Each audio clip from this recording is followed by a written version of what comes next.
Other source. TDS के लिए 15 page छोड़।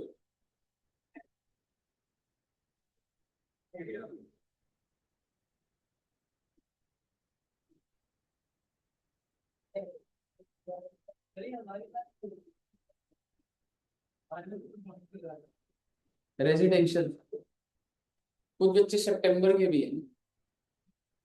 तुम्हारा रेजिडेंशियल चल रहा था, रेजिडेंशियल हो गया पूरा। अब नया चैप्टर स्टार्ट हो रहा है, अदर सोर्स। समझ रहे? हाँ जी।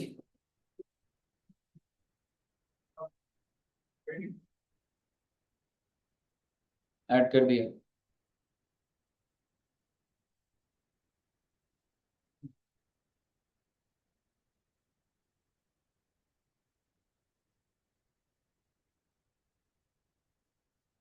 हाँ।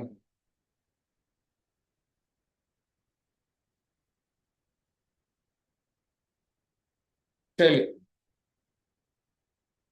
देखो बच्चे, आपको बहुत अच्छे से पता है कि सबसे पहले हम लोग किसी भी इंसान की, क्या मैं कह सकता हूं, टोटल इनकम निकालते हैं। और टोटल इनकम निकालने के बाद उसके ऊपर टैक्स लगाते हैं। तो पहले टोटल इनकम होता है, फिर टैक्स। लेकिन अभी आपने लास्ट चैप्टर में देखा कि सर टोटल इनकम से पहले भी होता है कुछ, दैट इज रेजिडेंशियल स्टेटस, कि आपको ये जानना है कि वो रेजिडेंट कहाँ का है। तो हमने रेजिडेंशियल स्टेटस देखा, उसके बाद क्या देखा जाता है, टोटल इनकम, और उसके बाद टैक्स। टोटल इनकम निकालने के लिए आप मुझे बताइए, टोटल कितने हेड्स होते हैं? 5। सबसे पहले कौन सा? Salary, then house property, PGBP, capital gain and other source. पांचों के टोटल को क्या बोलते हैं? Gross total income.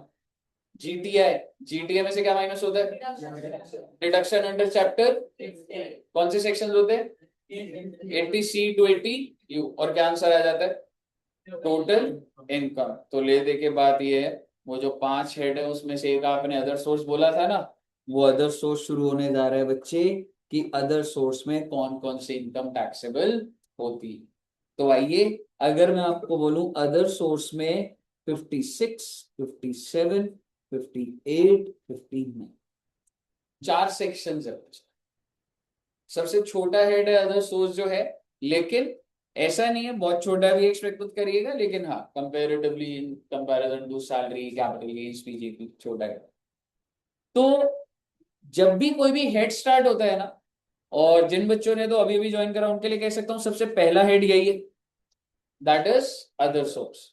तो सबसे पहले लिखते हैं बच्चे कि सर अदर सोर्स में टैक्सेबल क्या होता है, विच मींस चार्जिंग सेक्शन। तो अदर सोर्स का चार्जिंग सेक्शन क्या है बच्चे? 56।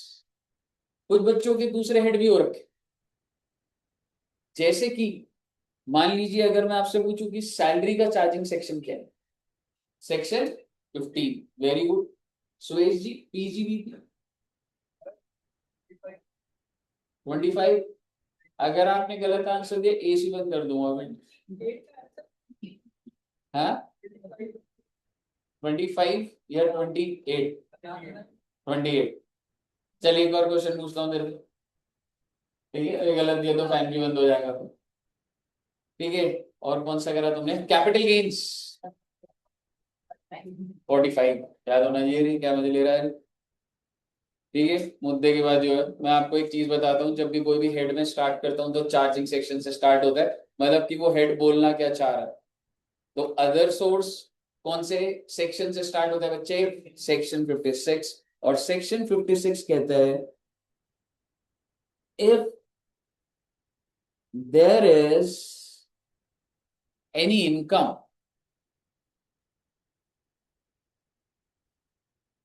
and such income is not exempt। Not exempt का मतलब बच्चे, दैट्स टैक्सेबल। मतलब आप एक ना एग्जेम्पशन के भी सेक्शन होते हैं, सेक्शन 10 होता है, ठीक है? तो उधर नहीं लिखा हो, ठीक है? आप अपनी मर्जी से नहीं कहते एग्जेम्प्ट है, सरकार बताती। तो सरकार कह रही है कि मान लो कोई भी इनकम है और हमने कुछ नहीं बोला उसके बारे में, that's not exempt. And such income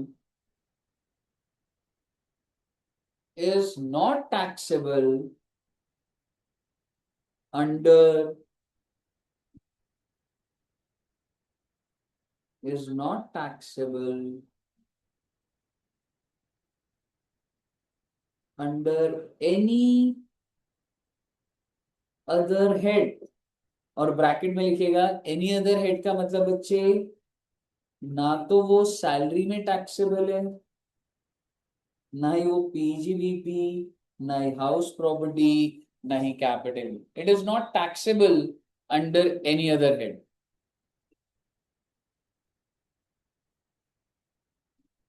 In such case,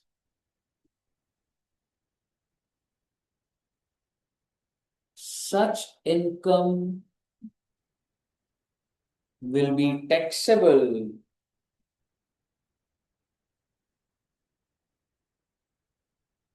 under the head other source.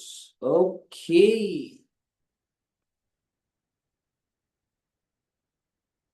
ले दे के बात इतनी है,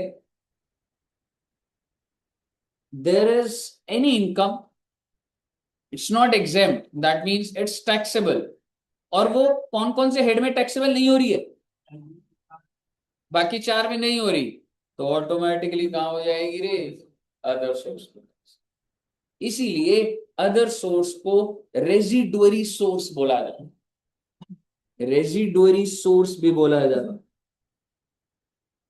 रेजिडुअरी मतलब बचा हुआ.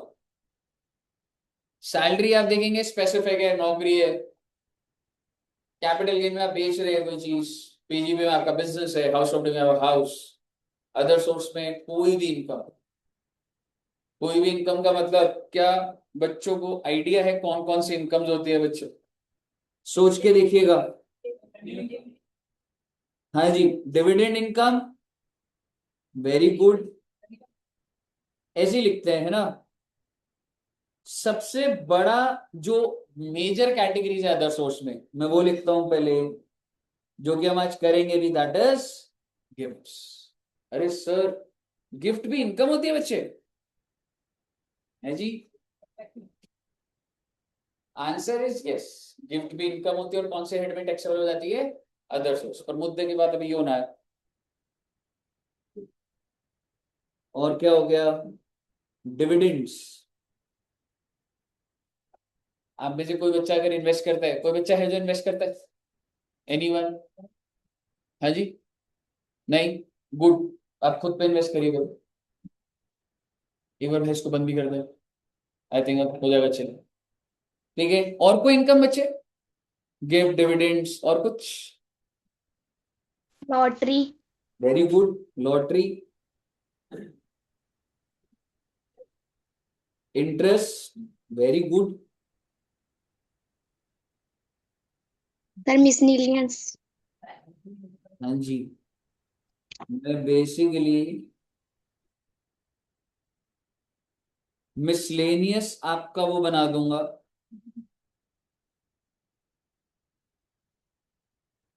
और मिसलेनियस में क्या क्या आ जाएगा बच्चे देखिएगा. क्या आप बता सकते हैं मिसलेनियस के अंदर, अभी आपने क्या बोला, जैसे कि इंटरेस्ट, ओहो, इंटरेस्ट ऑन एफडी, सिर्फ इंटरेस्ट लिख लो ना, छोड़ो ना, इंटरेस्ट इनकम, और कुछ, इसको मैं ऐसे ही छोड़ दूंगा. फिर जब हम जो जो पॉइंट करते जाएंगे वो मिसलेनियस में ऐड करता जाए. ठीक है, आप ये समझिए, मोटा मोटी आपके अदर सोर्स के अंदर दो बड़ी बात, लॉटरी भी कोई बहुत बड़ी बात नहीं, मोटा मोटी दो बड़े कंपोनेंट्स है जिसको हमने बहुत डिटेल में करना होता है, that is gifts and dividend. ठीक है बच्चे, और आपके साथ मैं जो आज स्टार्ट कर रहा हूं, और ये स्पेसिंग ना छोड़ देना बच्चे, क्योंकि यहाँ पे आपकी ना पूरी समरी बन जाएगी, जब चैप्टर हो जाएगा ना तो उसको हम अपडेट कर देंगे. अब मैं आपको जो स्टार्ट कर रहा हूं, दैट इज गिफ्ट्स,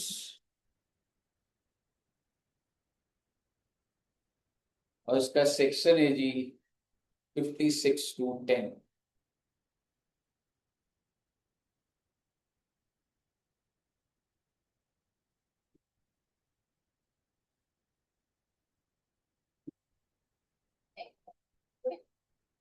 हाँ जी 10, 56 to 10।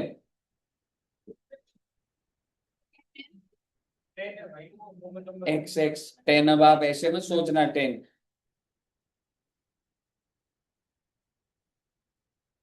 गलती निकालो बेटे, मेरी बस 10 की है, आपको नहीं सोचा कि ये कुछ आ रही हो। हैं? ठीक है, 56 to 10। क्या, अब मेरा आपसे सवाल है, अभी इधर कितने बच्चे बैठे हो? हाँ जी 25 अप्रोक्स। ठीक है, और आप मुझे बताइए कि अगर जैसे आप सभी बच्चे जो आपके मन में, वही बात कर रहा हूँ, आपका कभी कभी मन करता है मुझे गिफ्ट करने का? हाँ मन में, है ना? मेरे मन में तो मतलब मेरा ये है कि आपके लिए सबसे बड़ा गिफ्ट क्या है कि आपको नॉलेज मिले, है ना? मतलब वो चीज है कि मतलब आपके लिए सबसे इम्पोर्टेंट अभी पैसा और वो इम्पोर्टेंट बिल्कुल भी नहीं है। आपके लिए इम्पोर्टेंट है कि आप डेवलप हो जाओ। हाँ, हाँ ठीक है, पर आप बच्चों का मन करता है कभी कभी, जैसे भाई सर जैसे अभी मतलब कोई भी इवेंट आ जाए, जैसे होली है या बर्थडे है, तो सर को गिफ्ट करते हैं, है ना? हाँ पार्टी लेने का मन करता है। मैडम आपका सरनेम आप हमेशा जस्टिफाई करती है। ठीक है, तो सपोज करिए अभी 25 स्टूडेंट्स है, और आप सबने सोचा कि मैं ज्यादा बर्डन नहीं डालूंगा, आप सबने सोचा कि 1000 ईच आप इकट्ठा करो और आप गिफ्ट करो। ठीक है, तो क्या आप बच्चे इस बात से अग्री करते हो? मैं सबके बिहाफ पे, बच्चों के बिहाफ पे मैं कलेक्शन और वो करवा लूंगा। सब बच्चे अग्री करते हैं? हाँ कितने बच्चे अग्री करते हैं? 1000 रुपीज कैश गिफ्ट। हाँ हाँ कितने बच्चे अग्री करते हैं? एक बच्चा। आपका आज टेस्ट नहीं है, बाकी बच्चों का मॉक टेस्ट है। ठीक है, तो सपोज करो कि आपने 1000 रुपीज ईच मुझे गिफ्ट दिए, तो इनकम किसकी बात होगी, आप बच्चों की या मेरी बात? पहले तो ये समझिए जिसको गिफ्ट मिल रहा है उसकी बात हो रही है। ठीक है, दूसरी बात, कितना गिफ्ट मिला मुझे? 25 बच्चे अगर हैं तो कितना गिफ्ट मिला? तो ये बात आप अग्री कर, ठीक है? 1000 रुपए तूने टोटल 25 बच्चों का सोचा मतलब? हाँ नहीं नहीं बाकी भी, नहीं तो बेटे इनका मॉक टेस्ट हो जाएगा। ठीक है, तो आप मुझे बताइए टोटल 25,000 मेरे पास आए। अब सवाल ये है कि क्या ये कैश में आया मेरे पास, पहले तो क्या ये टैक्सेबल है या नहीं? नहीं है नहीं है। टैक्सेबल होगा या नहीं होगा? नहीं होगा सर। नहीं होगा। Very good. अगर, अच्छा ठीक है, क्योंकि 25,000 है। अब अगर मैं आपको बोलूं कि हो सकता है आपके बच्चों के मन में आ रहा हो कि सर 1,000 बहुत छोटा गिफ्ट होता है सर, अच्छा नहीं लगता, कुछ तो अमाउंट बढ़ना चाहिए। ठीक है, ये भी तो हो सकता है मन में, तभी आपने मना कर दिया नहीं 1000 तो नहीं सर, थोड़ा ज्यादा। तो दोबारा ट्राई करता हूँ, 2000 पर स्टूडेंट। हाँ अभी भी एक ही बच्चा। ओहो बढ़ गए, गुड। आप इधर इधर 2000, मैं तो मान ही नहीं सकता। ये लेकर भागेंगे कैसे? ठीक है, 3 बच्चे। सुरेश जी, नहीं? ठीक है, तो कोई बात नहीं, मान लेते हैं कि आप सभी अच्छे बच्चे हैं और गिफ्ट दे रहे हैं। ठीक है, तो 25 बच्चे, 2,000 रुपए, टोटल कितना है मेरे पास? 50,000। क्या अब टैक्सेबल होगा? अभी भी टैक्सेबल नहीं। 50,000 तक की लिमिट है। लेकिन हुआ क्या बेटे, जब सब बच्चों ने दिए ना, तो मेरे पास टोटल गिफ्ट कितने का आ गया? 50,000। और सुरेश जी ने ना 1 रुपए का गिफ्ट दे दिया, और टोटल गिफ्ट कितने का हो गया बच्चे? अब आप मुझे बताइए क्या कुछ टैक्सेबल है क्या? यस एक सर रुपया या टैक्स पूरा? पूरा गिफ्ट। पूरा क्या आप 1 रुपया देना चाहते? उसके नुकसान हो जाए तो देखो कितनी आ गई सारे। कहने का मतलब ये है कि 50,000 तक बच्चे होते हैं तो टैक्स फ्री होते हैं। वन मोर थिंग, क्या मैं आप सबसे 50,000 ले सकता हूँ? एक बंदा जो रिसीव कर रहा है from every separate person I can take 50, या एग्रीगेट है? मैं एग्रीगेट कर रहा था जी, नहीं तो हर किसी से 50 थोड़ा ना हो सकते। समझ रहे हो? आइए शुरू करते हैं प्रोविजन को, पहले बेसिक लेवल लिखेंगे, उसके बाद ये घुसता ही जाएगा, बहुत डिटेल चला जाएगा। if any person receives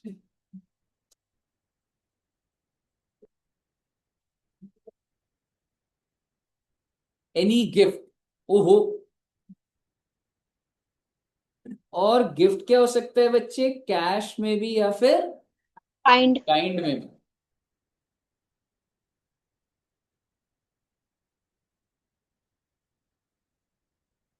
If any person receives any gift, cash or kind,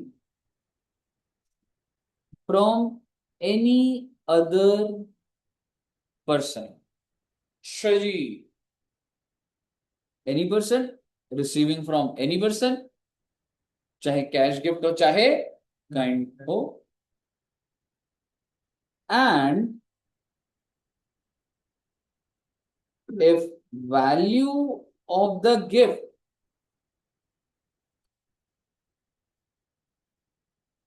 exceeds 50,000 per annum,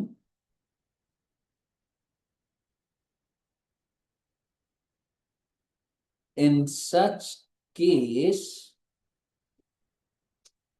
the entire value of gift, Shaji, बेटे entire value of the gift will be taxable under the head others. Oh my God,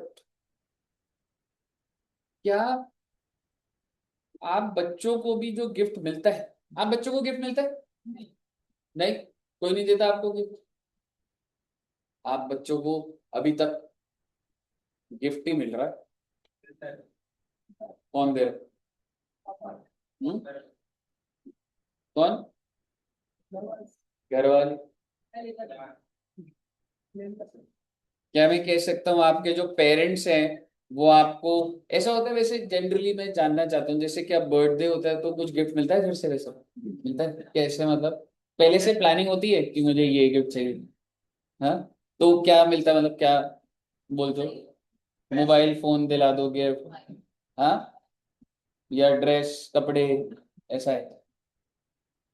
कोई बच्चा ऐसा जिसको मतलब gift के लिए सीधा बोलते हैं नहीं मिल रहा भगवान से? होता है मान्या जी, आपके साथ होता है ऐसा? ठीक करता है घर वाला। ठीक है, तो आप एक चीज समझिए, आपके जो पेरेंट्स आपको गिफ्ट दे रहे हैं, क्या लग रहा है आपको पूरे साल का कितने का गिफ्ट हो रहा होगा? देखो भैया, गिफ्ट का मतलब ये होता है कि आपने कुछ करा नहीं और आपको कोई पैसे दिए जा रहे हैं। अब आप मुझे बताइए, आपके घर में आपके पेरेंट्स क्या स्कूल की फीस देते थे? ठीक है, अगर आप इधर आते हो तो इसकी भी जो फीस है वो भी मिल रही है, आपको शॉपिंग करनी है वो भी आपके पेरेंट्स दे रहे हैं, but are you doing anything in return? कोई घर का काम, झाड़ू पोछा, ये सब हो रहा है आपका? ठीक है, पर क्या मैं कह सकता हूं कि सर आपका जो है, जो आपके पेरेंट्स आपके लिए जो भी खर्चा कर रहे हैं, डोंट ऐसा मत सोचिए कि वो अगर आपको नहीं दे रहे, बट आपके अगर खर्चे उठा रहे, तो क्या वो 50,000 से ऊपर होगा? बिल्कुल होगा, साल का बहुत आराम से होगा। अब सवाल ये है कि आपके लिए भी टैक्सेबल है। लाइक लेट सपोज आपके पेरेंट्स ने आपके ऊपर 2 लाख रुपए आपको दिए, ले बेटे पूरे साल का खर्चा हो गया तेरा, 2 लाख रुपए दिए, मेरा आपसे सवाल, आपके लिए टैक्सेबल या नॉन टैक्सेबल? क्यों? गिफ्ट इनकम ही होता है। एग्जैक्टली, रिलेटिव से अगर गिफ्ट मिलता है ना, देखो सरकार ऐसी नहीं है कि हर जगह पे घुस जाएगी। सरकारी के लिए जो फादर मदर ब्रदर सिस्टर देखेंगे रिलेटिव में, वो लोग अगर कभी पैसा देते हैं तो उसको थोड़ा ना टैक्सेबल कर देंगे हम लोग। ऐसे तो बचपन से आपको जो मिल रहा है वो टैक्सेबल हो जाएगा। तो बेसिकली गिफ्ट तब हो रहा होता है बच्चे, जब ये एनी पर्सन और एनी पर्सन रिलेटिव है या अनरिलेटिव है, नॉन रिलेटिव। ठीक है, तो सबसे पहले ये समझिए, बट अब मुद्दे की बात पर आते हैं। क्या गिफ्ट आपको सिर्फ कैश में मिल सकता है? हाँ जी, जतिन पूछ रहा है या आप पूछ रहे हो? जतिन पूछ रहा है।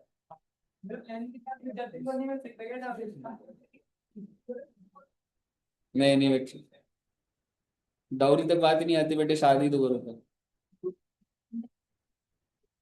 ठीक है।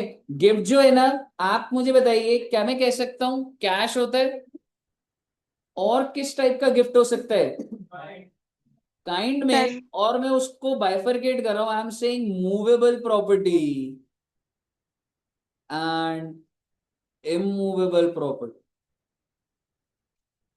प्रॉपर्टी में आपको मूवेबल के अंदर जो समझ आ रहा है, share, debenture, gold, AC, TV, fridge, whatever, तो सीधी सीधी तीन कैटेगरी होती है। आप बता दो इससे ज्यादा कोई कैटेगरी है तो?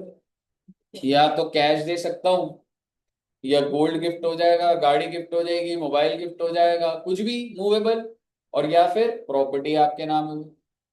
अब बात ये है कि सर ये जो 50,000 की लिमिट थी, वो इसकी 50 अलग, इसकी 50 अलग, और इसकी 50 अलग, या एग्रीगेट में 50,000?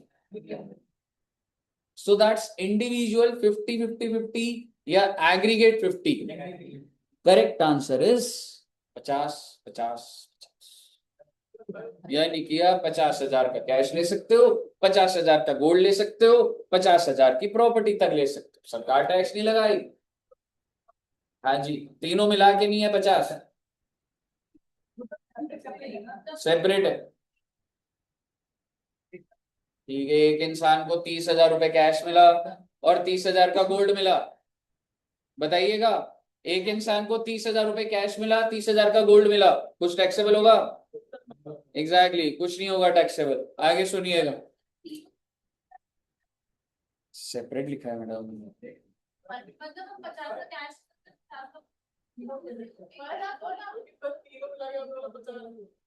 सेपरेट लिखा हुआ है ब्रो, सेपरेट। ठीक है जी। आइए एक बार पहले, आइए एक बार जरा इधर आइएगा, कैश पर आइए जरा, और कैश का एग्जांपल बनाते हैं। ए ने बी को गिफ्ट दिया कैश 18,000, सी ने भी बी को गिफ्ट दिया 18,000। आप मुझे बताइए बी को टोटल गिफ्ट कितने का मिला? 36,000। क्या ये गिफ्ट इनकम है? इनकम तो है। लोग, कोई चीज इनकम है और कोई चीज टैक्सेबल है, वो अलग सवाल होता है। क्या ये इनकम है? इनकम तो बिल्कुल है, पर is it taxable? No. Why? Because it is within the limits of 50,000, the gift is received up to 50,000। Clear है बच्चे? दूसरी बात, दूसरा exam,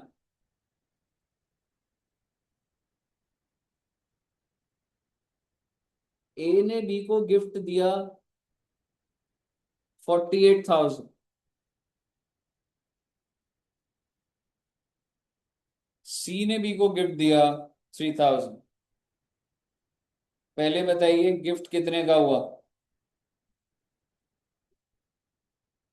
is it income? Is it taxable?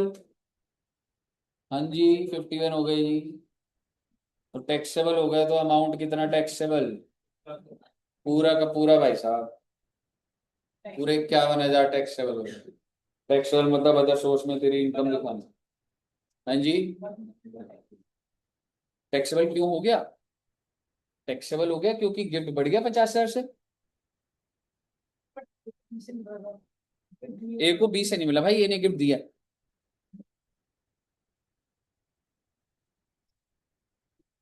यहां तक क्लियर है बच्चों को? कूल। अरे, मूवेबल के अंदर क्या गिफ्ट हो सकता है, मेरा आपसे सवाल है। सबसे बेसिक अगर मैं बोलूं कहने से, गोल्ड। ठीक है, हालांकि मूवेबल कुछ भी हो सकता है, projector, AC, fridge, laptop, mobile, कुछ भी हो सकता है अभी। लेकिन एक बार गोल्ड के बारे में सोचते,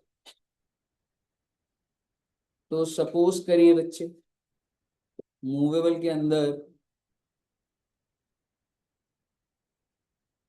भी दो कैटेगरीज होती।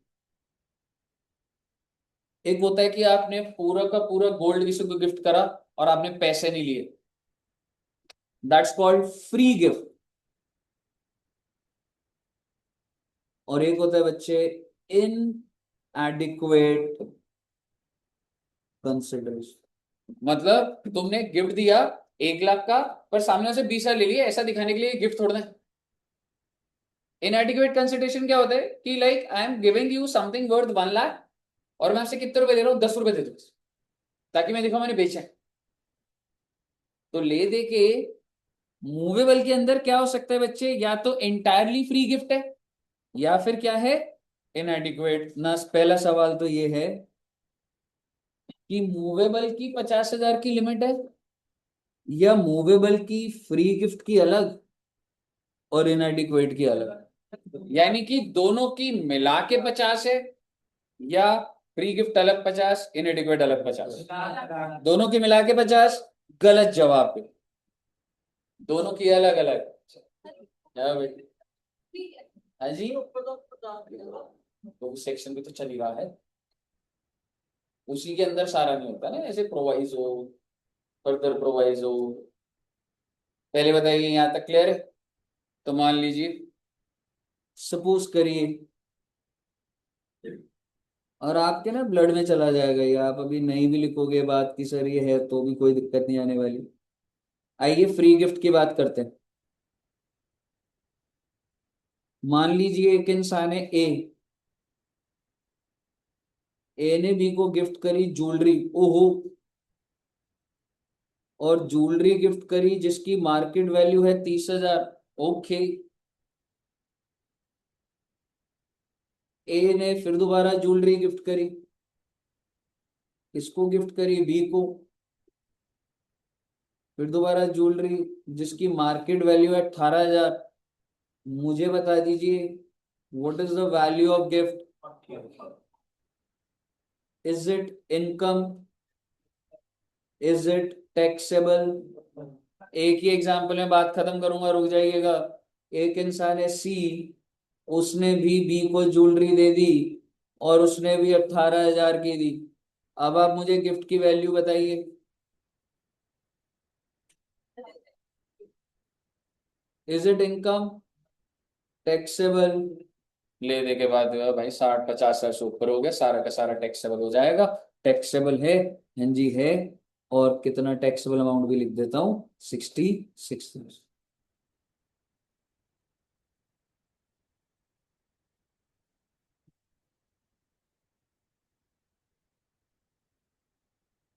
क्लियर है बच्चे?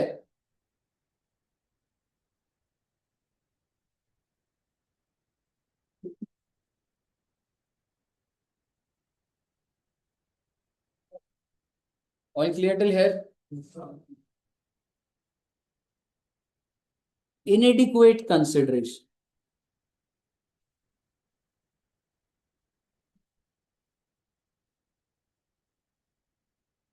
सर इनएडिक्वेट कंसिडरेशन में क्या होगा, मैं ये कहना चाह रहा हूं बच्चे, ए ने बी को ज्वेलरी दी, उसकी मार्केट वैल्यू कितनी है बच्चे, 1 लाख।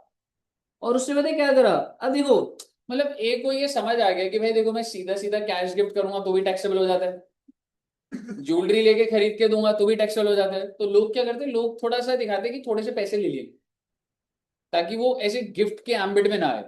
पर सरकार भी तेज है। सरकार कहती है कि बी ने मान लो पे कितना करा, 70,000। So that's called inadequate consideration. सुनते जाइएगा बात को। Can you tell me what is the value of gift? Exactly. भाई जो फ्री का पड़ा वही तो गिफ्ट है, और कहीं ना कहीं आप कोई चीज खरीद रहे हो, आपको डिस्काउंट मिल रहा है, वही तो गिफ्ट है। सुनते जाइएगा एक बार बात। तो अगर मैं ये बात करूं, तो वैल्यू ऑफ गिफ्ट ये है, तो इनकम कितनी हुई बच्चे, कुछ टैक्सेबल होगा? कुछ भी नहीं। वाई? बिकॉज इन एडिक्वेट का अपनी 50,000 की लिमिट। बहुत अच्छी बात है।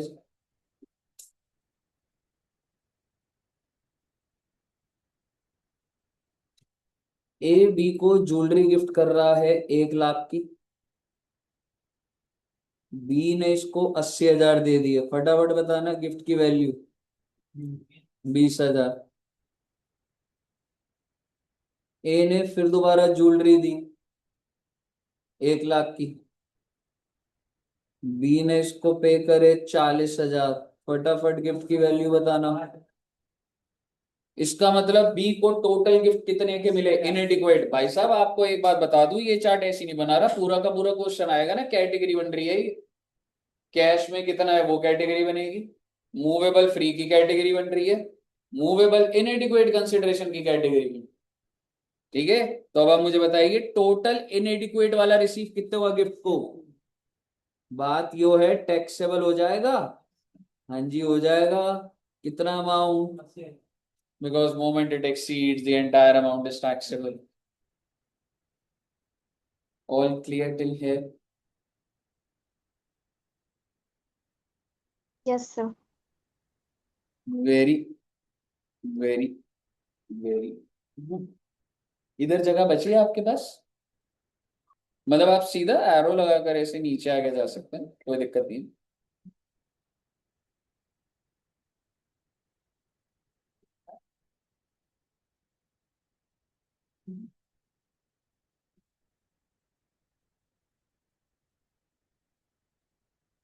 मैं कौन सा वाला कर रहा हूँ? Immovable immovable. Property. Immovable property भी दो तरीके से दी जा सकती है। एक तो होता है पूरा का पूरा फ्री गिफ्ट, और एक होता है बच्चे इनएडिक्वेट कंसिडरेशन। अब फिर दोबारा वही क्वेश्चन पूछूंगा, सोच के बताना, हर बार गलत दिया आपने आंसर।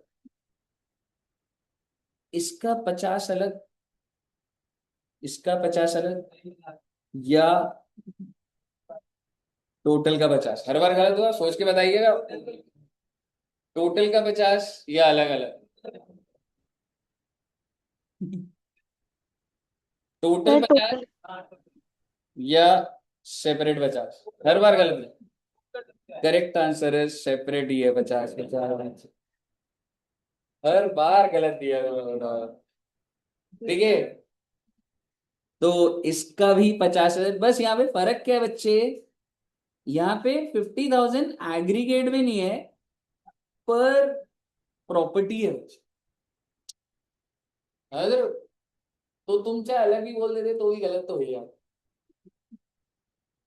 यहाँ पे एग्रीगेट नहीं हो रहा, फिर उसी के अकॉर्डिंगली यहाँ पे 50,000। इनएडिक्वेट में थोड़ी सी अलग बात आएगी, बट एक बार लिख सकते हो 50,000 पर प्रॉपर्टी। और भाई ये 50,000 क्या होता है बच्चे, ये ना आप लिख लेना SDV, स्टैम्प ड्यूटी वैल्यू। कुछ बच्चों को पता है स्टैम्प ड्यूटी वैल्यू क्या है, कुछ को नहीं पता, अभी के लिए तो याद करके चलो। स्टैम्प ड्यूटी वैल्यू होता है बच्चे सर्कल रेट। जैसे आप जो प्रॉपर्टी में जिस घर में आप रह रहे हो ना, तो उसका ना एक सर्कल रेट, समझ रहे हो? जैसे कि सर्कल रेट है, जैसे सपोज करो 40 लाख, तो आप ये नहीं कह सकते मैंने अपनी प्रॉपर्टी 100 रुपए में बेच दी। अगर आप ये बोल भी रहे हो तो सरकार कहता है आप झूठ बोल रहे हो, हमारे पास रेट है उसका। ठीक है, तो स्टैम्प ड्यूटी वैल्यू, SDV की ना फुल फॉर्म भी लिख लेना प्लीज।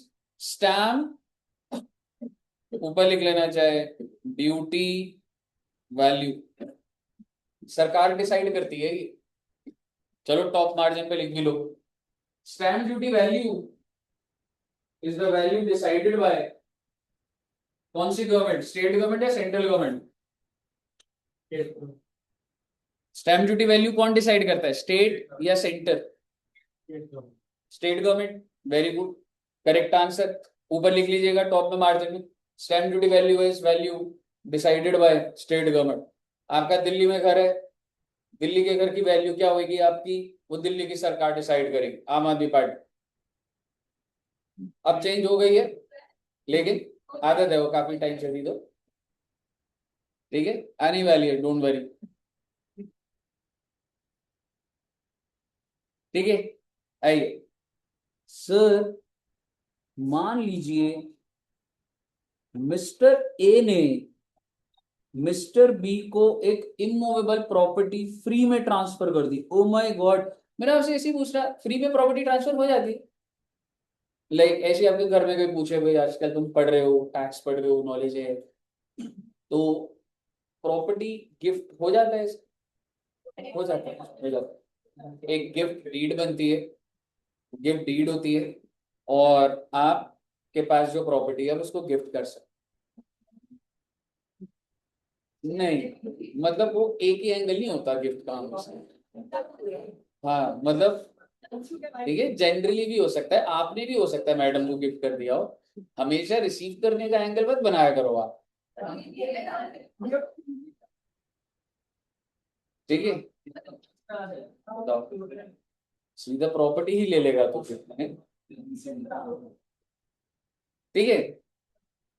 तो आप मुझे बताइए, और इसकी ना वैल्यू ना बच्चे, मुझे मार्केट वैल्यू नहीं लेनी, स्टैम्प ड्यूटी वैल्यू बच्चे।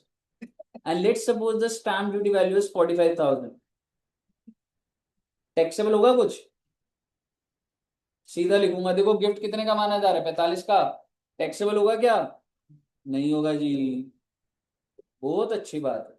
अच्छा, अभी ना पूरा एग्जांपल लिया, जैसे इसने एक प्रॉपर्टी गिफ्ट करी, और ए ने बी को एक और प्रॉपर्टी गिफ्ट करी, ओहो, जिसकी स्टैम्प ड्यूटी वैल्यू अगेन 45,000।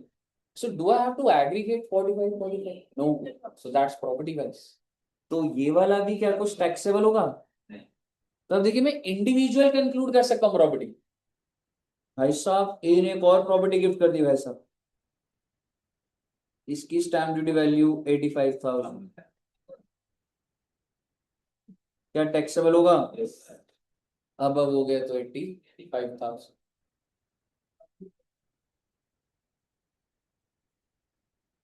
यहाँ तक क्लियर है? Monish, all clear? Any doubts? No study, no doubts? यहाँ तक क्लियर है सब बच्चों को? ये वाला थोड़ा सा हैवी है बच्चे, इनएडिक्वेट वाला देखिए, भाई बात ऐसी है। अभी तक आपके दिमाग में मैंने एक लिमिट बिठा दी, कितने अमाउंट की, अब वो लिमिट चेंज होने जा रही है। एक लिमिट तो है 50,000, ये फैन थोड़ी देर एसी बंद कर दूं, चिलिंग है ना,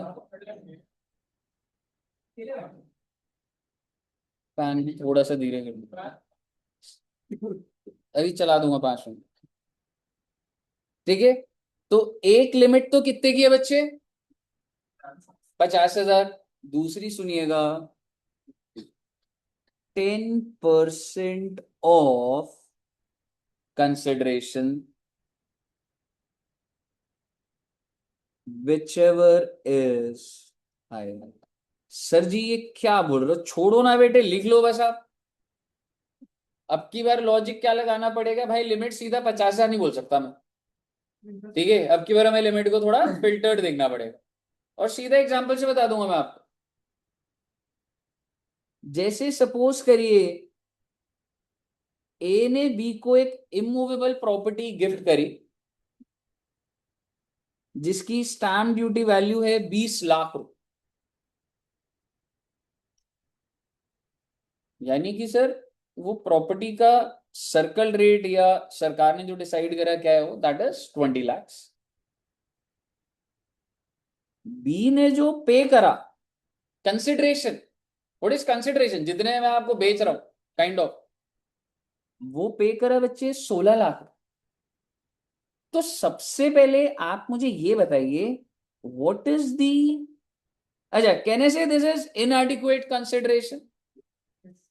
अगर ये पूरा फ्री होता भाई, तो ये उधर चला जाता, और मैं क्लियर टैक्सेबल कर देता। पर क्योंकि इसने पैसे दिए, तो उसे इनएडिक्वेट कंसिडरेशन बोल रहा हूं। इनएडिक्वेट कंसिडरेशन है, तो आप मुझे ये बताओ, इसमें गिफ्ट की वैल्यू कितनी दिख रही है आप? 4 लाख। पहली बात, सवाल ये है कि क्या ये 4 लाख टैक्सेबल होगा या नहीं होगा। And for that now you just can not rely on 50,000। अब आपको दो लिमिट निकालनी, ये 4 लाख टैक्सेबल है या नहीं है, ये तब होगा अगर मेरी लिमिट से ये ऊपर है। और अब लिमिट 50,000 नहीं है, लिमिट दो निकलेंगी बच्चे। What is your limit? एक तो 50,000 या फिर 10% ऑफ कंसिडरेशन। लो जी लो, आई एम सॉरी, कंसिडरेशन कितने का था? 16 लाख। ध्यान रखिएगा, 16 लाख है कंसिडरेशन। कितना आ रहा है? तो मेरी लिमिट क्या हो गई? And the value of the gift exceeds the limit. If the value of the gift exceeds the limit, the entire amount is taxable. तो इसका मतलब टैक्सेबल क्या हो जाएगा बच्चे? 4 लाख रुपए। ओके,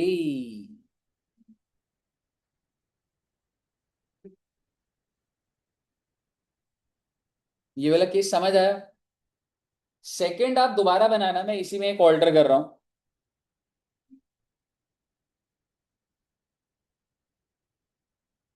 अगर मैं इसको 18 लाख बोलता तो टैक्सेबल होता। जो कंसिडरेशन है ना, मैंने चेंज कर दी।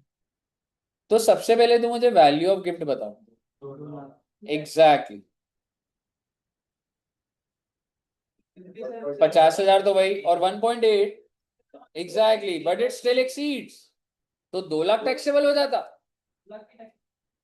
2 लाख इनकम मानी जाती नहीं। अभी रुक जाना, एग्जाम्पल और बेहतर बन जाएगा, फिर नोट करना, इसको मत नोट करना अभी।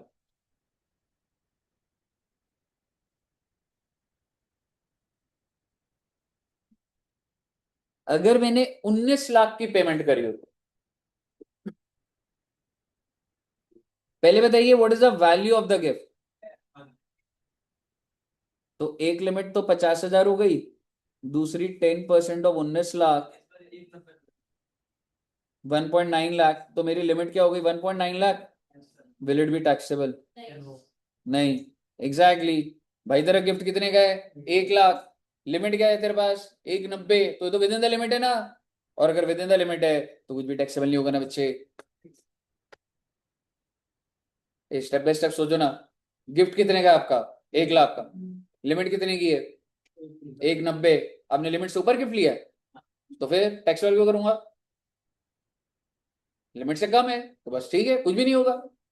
ज्यादा होता है तो टैक्सेबल करूंगा ना। ये वाला एग्जाम्पल नोट डाउन कर लीजिए, एग्जाम्पल नंबर बी में।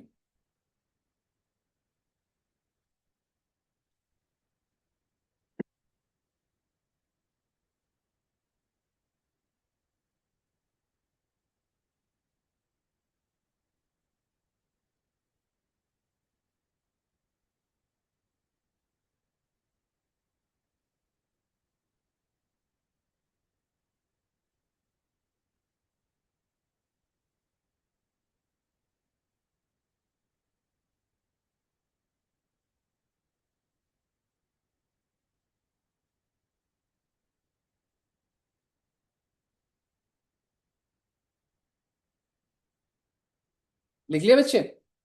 अब एक छोटी सी बात बोलूंगा, अभी इसमें काफी बातें बच रही हैं, बट ऐसे अब हमको प्रैक्टिस और वैसे करेंगे। गिफ्ट में ही हूं अभी मैं। एक छोटा सा टेबल बनाना। आपको पता है बच्चे, स्टैम्प ड्यूटी वैल्यू जो होती है ना, ये गवर्नमेंट डिसाइड करती है। ये आपको क्लियर है? लेकिन ये एग्जाम में आपको ना दो डेट्स पर हो सकती है। या तो डेट ऑफ अग्रीमेंट। सर ये क्या होता है? अरे छोड़ो ना बेटे, क्या होता है? ये जब राइट टाइम आएगा बताऊंगा। और जिन बच्चों का कैपिटल गेन होगा उनको समझ आ रही होगी। डेट ऑफ एग्रीमेंट या फिर डेट ऑफ रजिस्ट्रेशन। मतलब जिस दिन आप अपनी प्रॉपर्टी की रजिस्ट्री कराते हो। रजिस्ट्री वर्ड से ऐसे मत घबराओ, बस जिस दिन जाके सब एविडेंस जा, विटनेस साइन होता है ना। प्रॉपर्टी अगर बेचनी है तो ऐसे यहाँ बैठे बैठे प्रॉपर्टी नहीं बिकती। पहले पूरा पेपर वर्क होता है। और आप ये कह सकते हैं कि अगर आपका घर कालका जी में है, so will find Qutub Minar के पास ही एक एसडीएम ऑफिस है, वहां जाके बायर सेलर की फोटो खिंचती है। सेलर की फोटो तो मजिस्ट्रेट के आगे होता है ऐसा। ऐसे नहीं होता मैं आपको बोल रहा हूँ कि ले भाई प्रॉपर्टी तेरी, दैट्स नॉट लीगल। अगर उसमें कोई डिस्प्यूट है तो गड़बड़ हो जाएगी। समझ रहे हो? तो मुद्दे की बात जो है कि स्टैम्प ड्यूटी वैल्यू जो होता है वो गवर्नमेंट डिसाइड करती है। एंड देयर इज पॉसिबिलिटी कि हमारा एग्रीमेंट आज हो रहा है बेचने का, पर हम कोर्ट में कब जाएंगे? एसडीएम में वो जाएंगे भाई 1 अप्रैल। तो अब सवाल ये है कि मैं स्टैम्प ड्यूटी वैल्यू कौन से दिन की लूं? एग्रीमेंट की या डेट ऑफ रजिस्ट्रेशन। ऐसा पेपर कंफ्यूज करने के लिए डेफिनेटली कर सकते। आपको दो स्टैम्प ड्यूटी वैल्यू दे दी जाएगी। एक स्टैम्प ड्यूटी वैल्यू कौन से दिन की होगी बच्चे? एग्रीमेंट की, और दूसरी रजिस्ट्रेशन। तो इन दैट केस आपको एग्रीमेंट की तब लेनी है if any part of consideration is received on or before date of agreement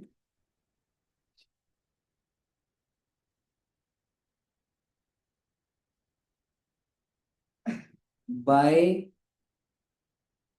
you can say seller, कि मुझे कुछ भी पैसा मिल गया। आप देख रहे थे ना इनएडिक्वेट कंसिडरेशन में, ठीक है, कि मुझे कुछ भी पैसा मिल गया कौन से दिन? ऑन और before the date of agreement by the seller. Receive तो सेलर करेगा, है ना, क्योंकि पैसा, अगर हमने ये एग्जांपल है तो अब इसको कह सकते हो ना, सेलर कह लो, डोनर कह लो अभी, ठीक है, इसको पैसा मिल रहा है ना। अगर इसका कोई भी पार्ट डेट ऑफ एग्रीमेंट तक इसने रिसीव कर लिया तो मैं स्टैम्प ड्यूटी वैल्यू कौन से दिन की लूंगा? Date of agreement. मैं अभी समझा दूंगा एक बार। By seller through any mode other than cash. बेटे ये बहुत, आपको लगेगा सर कौन ही पूछेगा, यहां तक यही आता है। मैं आपको बता रहा हूं, एक भी वर्ड हल्के मत ले लेना। अदर देन कैश का मतलब आपको पैसा कैसे रिसीव करना है, यानी कि bank, UPI, net banking, etcetera, ये सब परमिसेबल मोड है भाई। सुनिएगा एक बार, मैं आपको अपनी प्रॉपर्टी देने को तैयार हूं। आज हमारा एग्रीमेंट बना है, मैंने आपसे 1 लाख रुपए ले लिया, 1 लाख रुपए आज ही ले लिया। रजिस्ट्री हम कब कराएंगे? 1 अप्रैल को। और आज क्या डेट है बच्चे? 24 आज आपको प्रॉपर्टी के पेपर बने। मैं अपने घर में ही रह रहा हूँ, जो घर मैं आपको बेचूंगा मैं अभी उस घर में ही हूँ। लेकिन बस मैंने आपसे एक टोकन मनी ले लिया, कितने रुपए? 1 लाख रुपए। तो मुझे बताओ, मैं स्टैम्प ड्यूटी वैल्यू आज का लूं या रजिस्ट्रेशन का? कैश में लिएगा। बैंक में लिया मैंने, आज का ही लूंगा। एग्रीमेंट वाले दिन अगर 1 रुपया भी बैंक में ले लिया तो एग्रीमेंट की स्टैम्प ड्यूटी वैल्यू, और अगर कुछ नहीं लिया हुआ तो डेट ऑफ रजिस्ट्रेशन। एग्रीमेंट वाले दिन कैश ले लिया तो उसका कोई वैल्यू ही नहीं, मतलब आपने कुछ भी रिसीव नहीं करा, क्योंकि मैंने क्या लिखा हुआ है? If you receive through any mode other than cash. और पेपर में आएगा ऐसे, वो डेट ऑफ एग्रीमेंट देगा, वो डेट ऑफ रजिस्ट्रेशन देगा अलग, और वो बोलेगा कि मैंने कैश में ले लिया पैसा, तो मैं स्टैम्प ड्यूटी वैल्यू कौन से दिन की लूं? रजिस्ट्रेशन। आप समझ रहे हो? और वही अगर उसने बैंक बोल दिया तो आप सोचिए कितना डिटेल्ड पॉइंट आ जाता है। बिलीव मी, आया होगा। समझ रहे हो? तो अभी हो जाएगा वो, अभी हम कैपिटल गेन में भी जब देखेंगे तो आपको और बेटर अभी उस टाइम पे समझाऊंगा, ठीक है। और ये क्या है बच्चे? इफ अदरवाइज लिख दो सिर्फ, अदरवाइज से समझ रहे हो ना? अदरवाइज का मतलब आपने कोई भी कंसिडरेशन रिसीव नहीं करी on the date of agreement, उसके बाद आपने करा तो कोई नहीं भाई, अब तो जब रजिस्ट्री होती तभी होता है। मुझे बताइए, क्लियर है बच्चे? Very good. अगर आपको यहां तक क्लियर है तो मेरा आपसे अब एक सवाल है,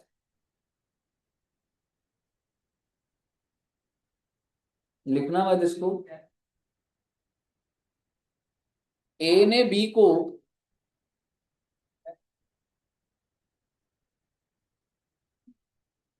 कार गिफ्ट करी। कौन सी कार बच्चे? नहीं अभी तो बनाई। आप सभी बच्चों को डिफेंडर पता है? कितने की आती है बेटे डिफेंडर? 130 130 1 करोड़ की 1.30 करोड़ की। ए ने बी को कार गिफ्ट करी। मेरा आपसे सवाल है, क्या इसके लिए टैक्सेबल है? क्या क्या क्या सर? मिस्टर ए ने मिस्टर बी को गाड़ी गिफ्ट करी। बी के लिए थोड़ी है। सर क्यों? फिर क्या एक लिए करेगा? गाड़ी भी चलेगी, टैक्स भी वही दे रहे हैं। मान लिया अगर आपके पास घर पे कोई गाड़ी है, आपने मुझे गिफ्ट कर दी, तो आप देना चाहते हो टैक्स या मैं दूं? आप बताओ। तो गाड़ी तो मैंने तभी खरीदी होगी जो मैंने तो सब टैक्स वगैरह दे दिया। अच्छा, उसके बाद उस पर कोई टैक्स नहीं लगेगा। ऐसे तो सपोज कर, अगर जैसे एक कंपनी है, उसने प्रॉफिट कमा लिया, फिर वो प्रॉफिट को सैलरी में डिस्ट्रीब्यूट करती है, एम्प्लॉय को डिविडेंड देती है, तो एक बार टैक्स लग गया तो दूसरी बार नहीं लगेगा। इफ इट चेंजेस हैंड्स तो टैक्स तो लगता है ना जी। तो मुझे बताइए, पहले आप बताइए कि गिफ्ट किसको मिला? तो टैक्सेबिलिटी उसी पे बात होगी ना, इज इट टैक्सेबल और नॉट? है जी। Answer is it is not tax. आप हर बार गलत आंसर देते हो। मूवेबल प्रॉपर्टी की डेफिनेशन है, मूवेबल प्रॉपर्टी की डेफिनेशन ये है, गोल्ड आएगा, ज्वेलरी आएगा, शेयर्स आएंगे, और archaeological collection, drawings, work of art, इसके अलावा कुछ भी नहीं है। अगर मैं अभी आपको मोबाइल फोन गिफ्ट कर दूं और वो कितने ही रुपए का हो तो वो टैक्सेबल नहीं होगा। मैं आपको गाड़ी गिफ्ट कर दूं, लैपटॉप गिफ्ट कर दूं, कुछ भी टैक्सेबल नहीं होगा। आप मुझे बताइए, लूप होली तो है और क्या है? ज्वेलरी गिफ्ट करोगे तो है। तो बेसिकली मूवेबल प्रॉपर्टी की डेफिनेशन है जी। आइए लिखते हैं मूवेबल प्रॉपर्टी की डेफिनेशन। जगह है आपके पास ऊपर, नहीं तो नीचे भी लिख सकते हैं।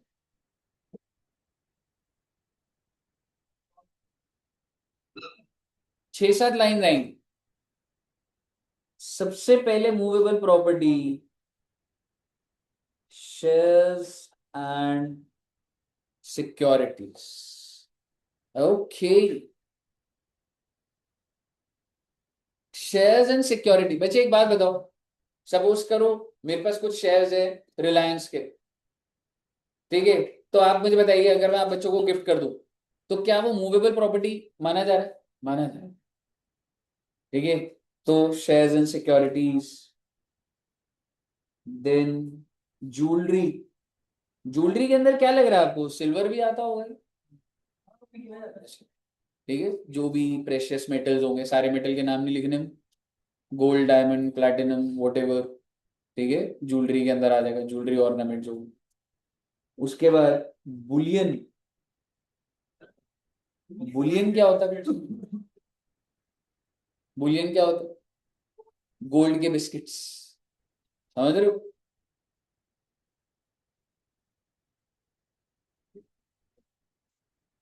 Archaeological collection, oh my God.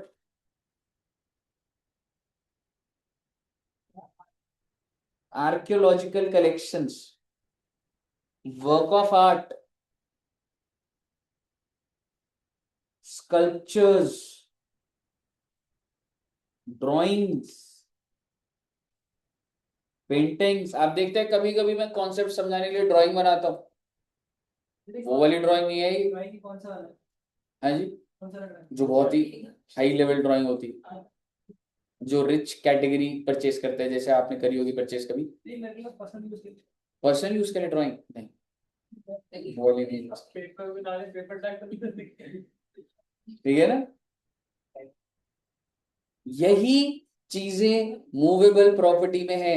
अब आप मुझे बताइए, स्कल्पचर्स, मूर्तियां, like there can be some, समझ रहे हो? आर्कियोलॉजिकल हिस्टोरिकल कलेक्शन होती है और ऐसे, समझ रहे हो? मुझे बताइए, कोई दिक्कत नहीं आता? अब आप मुझे बताइए, टैक्सेबल और नॉन टैक्सेबल। यही तो बता रहा था बेटे, आपने गलत ही आंसर दिया। ये भी पूरी बात क्या लिखा तो हुआ ऊपर, बताया नहीं हुआ, ये यहीं पे तो बना हुआ है। चलो ठीक है, अब दोबारा पूछ लेता हूँ।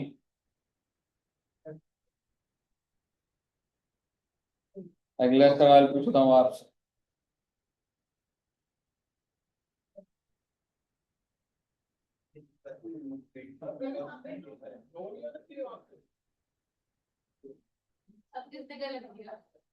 हाँ जी, क्या कह रहे हो? क्या हुआ? अब एक केस देता हूं, देखते हैं आप क्या आंसर देंगे। ए ने बी को कैश दिया 38,000, बहुत अच्छी बात है।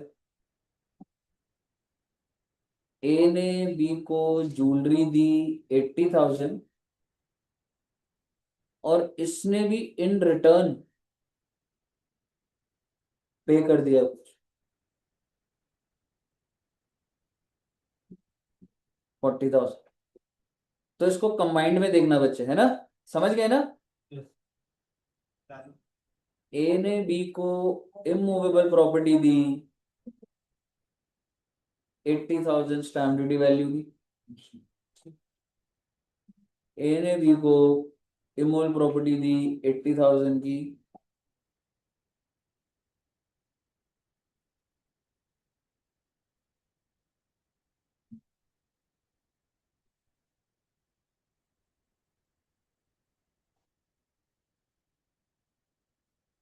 और इसने भी पे करा 7 लाख। कितने पॉइंट हो गए वैसे? मैं कर दे, एक बार लिख देता हूँ। ये पॉइंट नंबर ए था, पॉइंट नंबर बी था, point number C, point number D.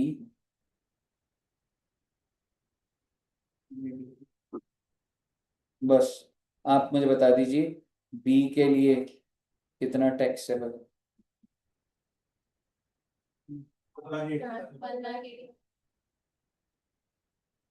Cash वाला टैक्सेबल होगा? नहीं।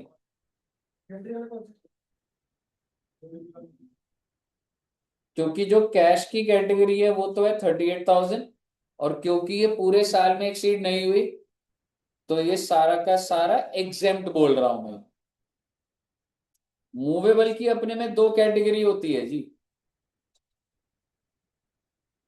एक होती है फ्री वाली और इनएडिक्वेट। फ्री वाली कितनी है बच्चे? फ्री वाली तो है ही नहीं, फ्री वाली नहीं दी ना मैंने। और इनएडिक्वेट वाली? अच्छा जी। तो यो भी बताओ ना, कुछ टैक्सेबल होगा क्या? तो ये वाला भी 40 एग्जेम्प्ट हो गया। रही बात इमूवेबल की, इसके अंदर भी वही था, एक फ्री और ये। तो फ्री वाली कितने की है? 80,000। और इमूवेबल का वैल्यू ऑफ गिफ्ट कितना है? 1 लाख। पर एक बार मैं फ्री वाले पर आ जाता हूँ, 80,000 है टैक्सेबल। यस, टैक्सेबल, क्योंकि 50,000। 1 लाख वाले पे दिमाग लगाना, एक लिमिट तो होती है 50,000, दूसरी हो जाएगी 70,000, 10%। तो 70 से तो ऊपर ही है, तो ये भी क्या हो जाएगा? Very good. तो ये 80,000 टैक्सेबल, और ये एक। आप देख रहे हैं, अभी ये छोटा सा एग्जांपल है, पर एक इंसान को 15 गिफ्ट अगर मिलेंगे तो हमें प्रॉपर कैटेगरीज बनानी पड़ेगी। और अगर यहां पर मैं एक पॉइंट और जोड़ दूं, ऐसी जनरली बता रहा हूं आप, कि ए ने क्या करा बच्चे, ए ने क्या करा, बी को कैश गिफ्ट दे दिया 18,000 का। और अब मैं क्या करता, 38 में 18 जोड़ देता, और फिर टोटल करके देखता, और टोटल एक्सीड हो गया तो टैक्सेबल कर देता जी। ऐसे 1 to 1 कंक्लूड मत करना पेपर में। पता लगे तुम पहली लाइन पढ़ रहे हो, गिफ्ट मिला 25 का एग्जाम, अरे नीचे पूरा क्वेश्चन तो पढ़ लो। हो सकता है 25-25 के 3 बार गिफ्ट मिल जाए। तो आप कहीं कर रहे हो एग्जाम एग्जाम एग्जाम, लेकिन टोटल में 75 बैठ रहा है, टैक्सेबल है वो। समझ रहे हो? तो हमें ऐसे कैटेगरीज, अभी फॉर्मेटिंग भी देखेंगे, ऐसे बनाना पड़ेगा बच्चे। मुझे बताइए, ऑल क्लियर टिल है? Very good. ये एग्जाम्पल लिखा आपने या नहीं लिखा वैसे? जरूरत लग रही है? ऐसी जरूरत है नहीं वैसे। ठीक है, आइए सुनिएगा अभी। अब हेडिंग लिखिएगा, एक्सेप्शंस टू सेक्शन 56 to 10। बस यही रह गया अभी। एक्सेप्शन तो सेक्शन 56(2)(10। चलो ये शुरू करने से पहले एक थॉट प्रोसेस है।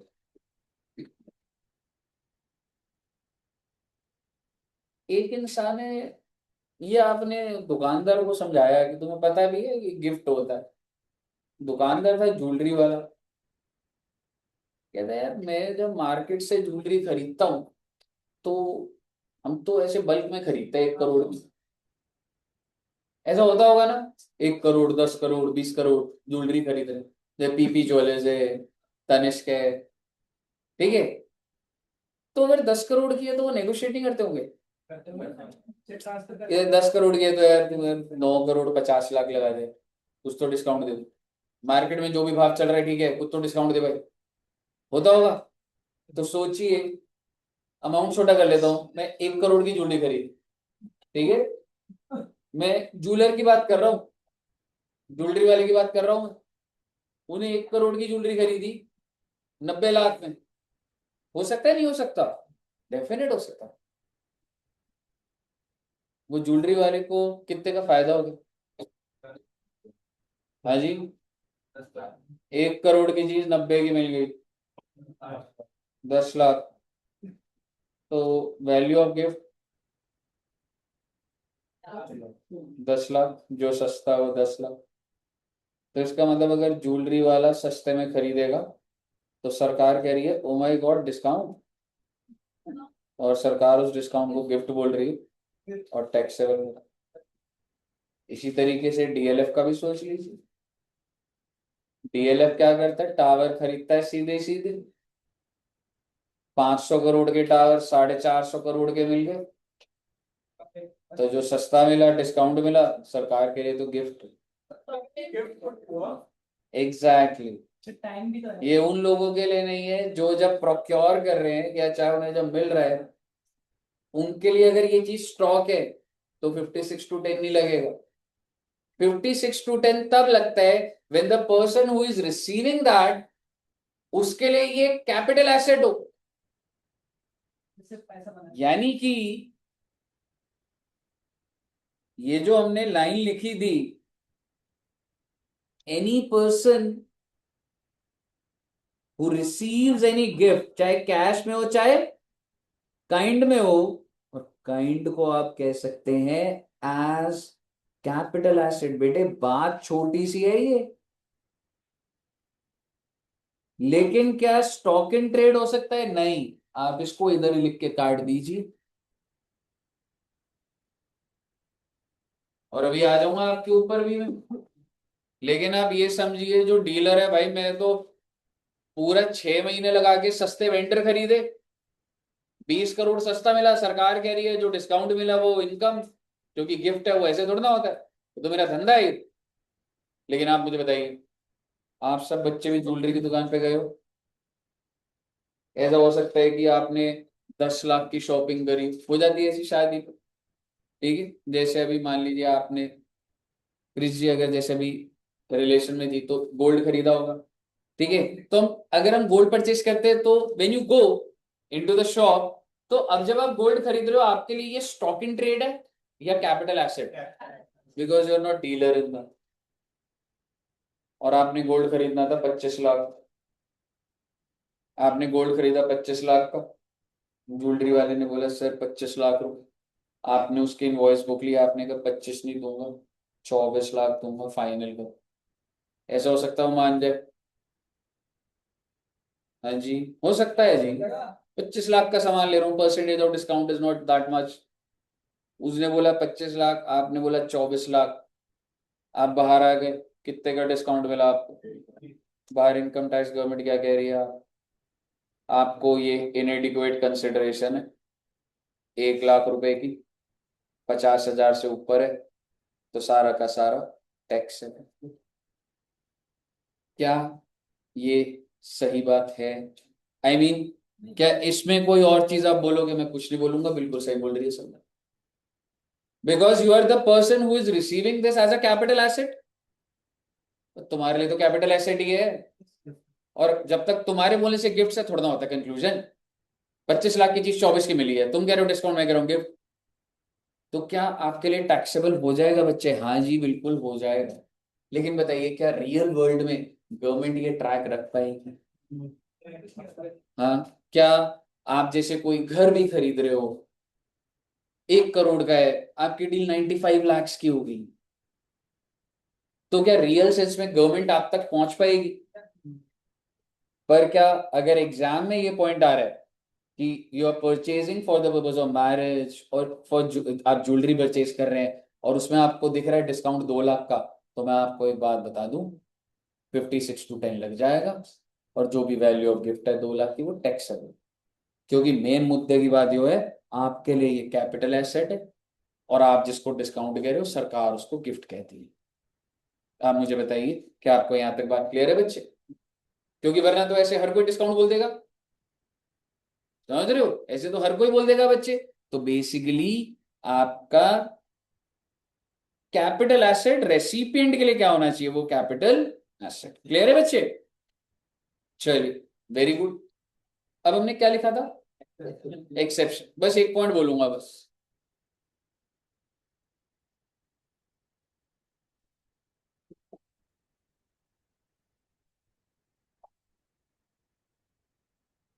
Exception to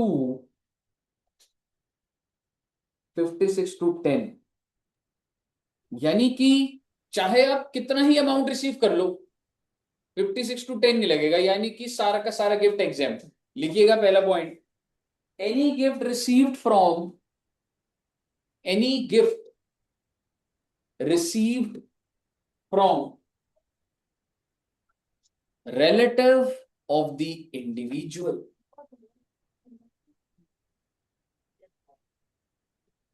any gift received from relative of individual। अभी रिलेटिव कौन है वो हम नेक्स्ट क्लास में देखेंगे, अभी आप कह सकते हैं फादर मदर ब्रदर सिस्टर, उनसे अगर आपको कोई गिफ्ट मिल रहा है तो वो चीज 15 मिनट में स्टार्ट होगी बच्चा, टैक्स लोग। ठीक है, नेक्स्ट पॉइंट लिखिए, उसके बारे में बात करूंगा। बताइएगा ये प्रोविजन कौन यूज कर सकता है? ठीक है, अब आपको आता है, any gift received, any gift received on the occasion of,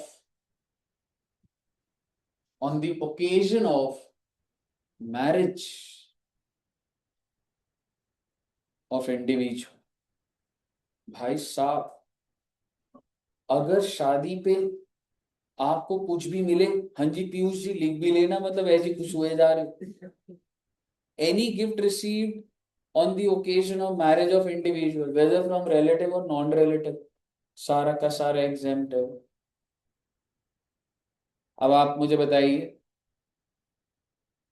अभी रिसेंटली क्या लग रहा है आपको, किसकी शादी हुई? विंकी मैम की हो गई शादी, हो होगी, जिनकी हो जाती है इसे दोबारा नहीं करनी होती बेटे, सही बात नहीं है। दुष्यंत सर,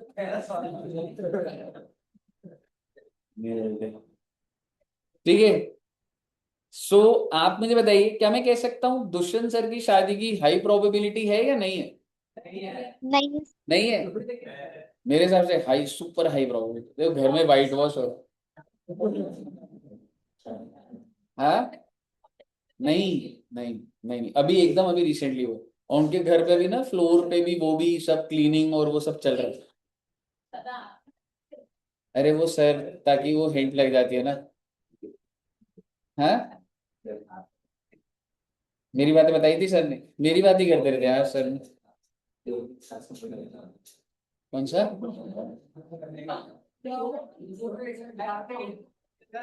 वो तो दुष्यंत सर के साथ था भाई। ठीक है, एनीवेज। अच्छा आप मुझे एक बात बताइए, मैं आपको एक आइडिया देता हूँ आज, ठीक है, और ये प्रोविजन ना मतलब एकदम फिट बैठ रहा है दुष्यंत सर के ऊपर। आपके हिसाब से दुष्यंत सर के घर में कैश होगा? यस। कैश होगा? कितना, कितने रुपए कैश होंगे आपके हिसाब से? मैं आपको ये बता दूं कि दुष्यंत सर के घर में कैश है नहीं है वो मुझे नहीं बताते, पर मुझे ये पता है कि कैश गिनने की मशीन सर के घर में 2 है। अब आप मुझे बताइए, कैश गिनने की मशीन तभी लेता है ना इंसान एकदम बहुत ही ऐसे काउंट ही होता रहता है। और कई बार घर के बाहर से जाओ ना तो मतलब मशीन चलने की आवाज आ रही होती है हमको। ठीक है, तो आप मुझे बताइए, तो कितना कैश होगा आपके हिसाब से सर के घर में? कितने? 10-20 करोड़? अरे क्या बात है भाई। ठीक है, तो मान लीजिए 1 करोड़ मान लेते हैं। ठीक है, तो सर के घर में कितना कैश पड़ा हुआ है बच्चे? 1 CR। Oh my God. तो क्या सर इस कैश को, सर का एड्रेस बताऊं आपको, जहां पड़ा हुआ 1 करोड़ रुपए? हाँ, एक ही कॉलम है, मतलब ऐसे मत करना कि हाँ तो आईरेस चोरी गई है तो वहां भी सर के करके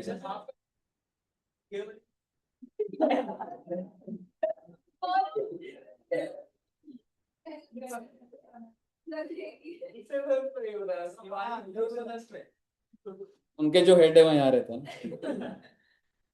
ठीक है, आप मुझे बताइए, तो सर का जो एड्रेस है 324, जहां पे 1 करोड़ रुपए पड़े हुए हैं, तो क्या सर इस पैसे को बैंक में डाल सकते हैं? आपके घर में कैश पड़ा हुआ है, आप उसको जाके बैंक में डाल सकते? बैंक वाला मना कर देगा, नहीं इधर मत आइए, हमें पैसे की जरूरत नहीं है जी? बैंक पूछेगा, या बैंक चुपचाप इनकम टैक्स को बता देगा भाई जो सर है ना 1 करोड़ लेकर आए? बेसिकली होता क्या है, बैंक की ना रिपोर्टिंग होती है, आप जमा कर दीजिए कोई दिक्कत नहीं, लेकिन जब बैंक इनकम टैक्स को बताएगा तो इनकम टैक्स का नोटिस किसको आएगा बेटे? ये 1 करोड़ कहां से आया? और आप मुझे बताइए दुष्यंत सर क्या आंसर देंगे? खुद तो फंस रहे हैं, मुझे फंसा देंगे। ठीक है, नहीं नहीं बच्चे, इतना तो मतलब इसमें तो 3-4 0 कम कर दो भाई। ठीक है, आप मुझे बताइए दिक्कत क्या है, why you can not deposit the cash, कि जैसे ही आप डिपॉजिट करते हो ना बच्चे, तो ना बैंक की जिम्मेवारी होती है इनकम टैक्स को बताने की किस अकाउंट में कितना कैश जमा करा है, और इनकम टैक्स का नोटिस आएगा कि आपके पास ये पैसा कैसा है। तो क्या आप जस्टिफाई कर पाएंगे? नहीं कर पाएंगे। क्यों? क्योंकि वो बोलेगा आपने अगर कमाया है, कोई दिक्कत नहीं, आपने कमाया तो रिटर्न में दिखा दो ना, इनकम टैक्स की रिटर्न भरते हो ना आप, और इनकम टैक्स की रिटर्न में दुष्यंत सर कितनी इनकम दिखा रहे हैं अपनी? 5 लाख रुपए साल की, 5 लाख रुपए अगले साल भी, 5 लाख रुपए। और आप मुझे बताइए कैश पड़ा हुआ 1 करोड़ रुपए, मुझे बताइए क्या फंसने वाली बात है कि नहीं है? लेकिन एक वे आउट है, सुनिएगा, एक वे आउट है, और वो वे आउट ये है कि अगर दुष्यंत सर को अगर ये कैश बैंक में डालना है, तो अगर वो अपनी मैरिज का पूरा सेटअप करे ना करे पता नहीं, पर अगर ये पूरा सेटअप दिखा दे शादी, तो सर ये कैसे होगा मैं आपको बताता हूं, सुनिएगा। तो मान लीजिए सर की शादी नहीं हो रही, लेकिन सर ने बैंक्वेट बुक कर दिया। ठीक है, तो बैंक्वेट बुक करा, और आप मुझे बताइए अगर सर की शादी होगी तो आप में से कितने बच्चे आएंगे? ठीक है, कितने बच्चे? इधर नहीं आओगे? आएंगे ना? कितने बच्चे आएंगे? वेरी गुड, ऑलमोस्ट सारे बच्चे ही आएंगे, है ना? तो आप मुझे बताइए कि सर ने ना सर ने क्या करा कि सर ने डिसाइड करा कि नहीं भाई बच्चों के लिए तो फंक्शन होना चाहिए। ठीक है, और सर ने कितनी कैपेसिटी का, 50 लोगों का, आई एम सॉरी 500 लोगों का पूरा एक इवेंट ऑर्गेनाइज करा। ठीक है, जिसमें उनके फैमिली वाले भी होंगे, एक फ्लोर पे बच्चों की पार्टी हो रही है, नीचे फैमिली, अच्छा आइडिया है। ठीक है, सर को देख अगर होगा तो ऐसे मतलब सही रहेगा। ठीक है, 2 फ्लोर बुक कर ले, मतलब क्या भाई पैसे की कमी थोड़ा है सर की वाले। ठीक है, सुनिएगा एक बार, ठीक है 2 मिनट में खत्म करूंगा। लेकिन क्या रियलिटी में यहाँ पे शादी हो रही है? नहीं। बैंक्वेट वाले को बोलेंगे भैया 1 लाख रुपए पकड़ो चुपचाप, कोई पूछे कि शादी हुई थी तो बोल देना हाँ जी शादी हुई थी, बहुत सारे बच्चे आए थे, बहुत सारी फैमिली आई। ठीक है, कार्ड सर छपवाएंगे, कितने रुपए का खर्चा आएगा? 50,000, लाख रुपए लग रहे हैं, लाख 2 लाख तो लगने दो, ट्रेल मेल बन रहा है, क्योंकि इनकम टैक्स वाला आएगा तो कार्ड छपे, हाँ जी छपे, वेन्यू भी है जी। और आपसे अगर इनकम टैक्स वाले पूछे आप सब गए थे शादी में, तो आप क्या बोलोगे? गए थे। ठीक है, फुल ट्रेंड हो चुके हैं झूठ बोलने के लिए तो। ठीक है, तो ये एक इवेंट, मान लीजिए हमने एक डेट को ये करा, मान लीजिए कौन सी डेट को करा, अभी मान लो 9th ऑफ मार्च, अभी कौन सा ईयर चल रहा है? 2026। 9 मार्च को बैंक्वेट बुक कर दिया। अब आप मुझे बताइए, आप सब बच्चे के शादी पे जाओगे तो कुछ गिफ्ट लेके जाओगे या ऐसे ही चले जाओगे? हाँ, गिफ्ट लेके जाओगे ऐसे ही चले जाओगे? ऐसे ही चले जाओगे, कोई बात नहीं। लेकिन ऐसा प्रिज्यूम करा जा सकता है कि आप लेके गए हो। तो मान लीजिए जो यहाँ पे 500 लोग आए थे, अगर वो हर इंसान 10,000 रुपए दे, देखो क्लोज रिलेटिव वाले तो 51 भी दे देते हैं, 1 लाख भी दे देते हैं, तो मैं एवरेज ऐसे ही बोल रहा हूँ। ठीक है, तो 500 रुपए, हाँ जी मुझे यही उम्मीद है। ठीक है, तो आप मुझे बताइए 500 लोग कितने रुपए हो गए बच्चे की?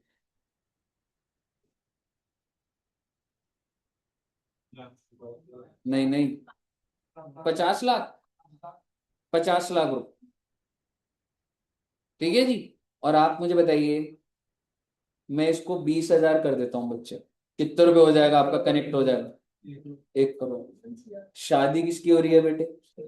दुष्यंत सर की। कार्ड छपे हुए, वेन्यू बुकड है। कार्ड वाले से पूछा कार्ड बने, हाँ जी बने। वेन्यू वाले से पूछा, हाँ जी। केटरर से पूछा, सबको सेट कर दिया बेटे।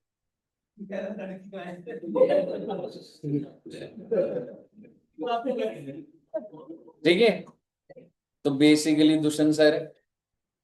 अब आप सुनिएगा एक बार बात को, बहुत अच्छी बात है।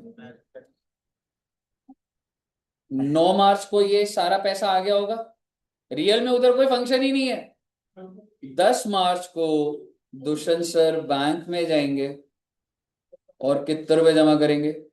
1 करोड़। और 1 करोड़ रुपए जो वो जमा कर रहे हैं, मान लो बैंक ने पूछा कहाँ से लाया, बोले कल ही शादी थी, ये रही गेस्ट की लिस्ट, सबने 20,000 रुपए दिए, उससे 1 करोड़ इकट्ठा हुआ, ये मैं जमा करना है। अब आप मुझे बताइए, क्या इनकम टैक्स या बैंक क्या इस लिस्ट में जाके कॉल करेगा किसी को, तुम्हारे पास 20,000? भाई 20,000 कोई बड़ा अमाउंट थोड़ा ना होता है। जोड़े थे आपने 20,000 रुपए, क्या हो गया उसमें? आपने अगर आज तक रिटर्न भी नहीं भरी तो भी क्या हो गया उसमें? अगर आप 20,000 रुपए गिफ्ट दे रहे हैं तो क्या आपको कोई बहुत बड़ा सोर्स ऑफ इनकम जस्टिफाई करना पड़ेगा? तो आप मुझे बताइए, आप वो चीज को डायरेक्ट जमा नहीं कर पा रहे थे, but on the occasion of marriage अगर आप मैरिज दिखा दे, तो क्या वो सारा का सारा कैश जो आपके पास था, क्या वो बैंक में जमा नहीं हो सकता? बिल्कुल हो सकता है, और मैं आपको बता रहा हूं ऐसा लोग करते हैं। और ऐसा कई बार हो चुका है कि इनकम टैक्स गवर्नमेंट कभी कभी बेटे शादी पे ही रेड मार देती है। हाँ जी, पी चिदम्बरम जब फाइनेंस मिनिस्टर थे तो उनको पता था कि एक मैरिज है और उधर दिखाएंगे कि बहुत ज्यादा गेस्ट है या कुछ है, पर कैश बहुत ज्यादा ट्रांजैक्ट होगा, कुछ भी कहानी थी। उन्होंने पूरा इनकम टैक्स को यहीं पे बिठा दिया, मैं देखता हूँ कितना कैश है। लेकिन उस वजह से काफी सेंटिमेंट्स हर्ट हो गए, पॉलिटिकल मुद्दा बन गया। तो सरकार अवॉइड करती है कि ठीक है भाई, अब जितना ये चल रहा है जिसको पता है वो कर सकता है तो कर सकता है। लेकिन आप मुझे बताइए, क्या क्या मैं ये कह सकता हूं कि एक एकदम लीगल टाइप ऑफ रूट बन गया? हाँ like I am not saying 1 crore, if you have 30 lakhs, तो क्या आप ये नहीं दिखा सकते सर ये गेस्ट की लिस्ट है, सबने 5-5 हजार दी है, लेट्स बी रीजनेबल? बिल्कुल होता है। और लोग क्या करते हैं बच्चे, लोग एक्चुअल में तो शादी कर नहीं रहे, लेकिन ऐसे वेन्यू बुक करते हैं और बैंक में जाके अपना सारा कैश का पैसा बैंक में। सर को फोटो नहीं मांग सकते, फोटो नहीं मांग सकते। फोटो भी बन जाएगी, फोटो आज के टाइम पे बनने में क्या होगा?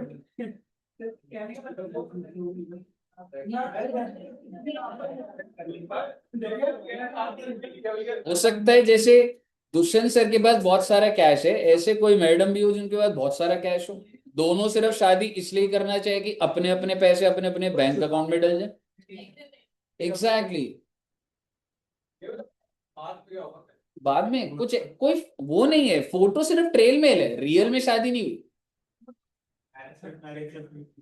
हाँ, मैरिज सर्टिफिकेट यार, अगर किसी को अगर इस लेवल पे कोई, देखो ऐसे सोचना नहीं चाहिए। आई एम नॉट सेइंग कि आप मतलब लाइफ में ऐसे ही करने के लिए आप थ्राइव हो जाओगे, नहीं हम तो ऐसे करेंगे, सर ने बोला ये चीज। लेकिन क्या ये एक ऐसा लूप होल है जो सरकार एग्जीक्यूशन तक, मतलब बहुत ज्यादा अंदर नहीं जा पाएगी बात, because there are two parties having heavy money in cash, they want to deposit in bank.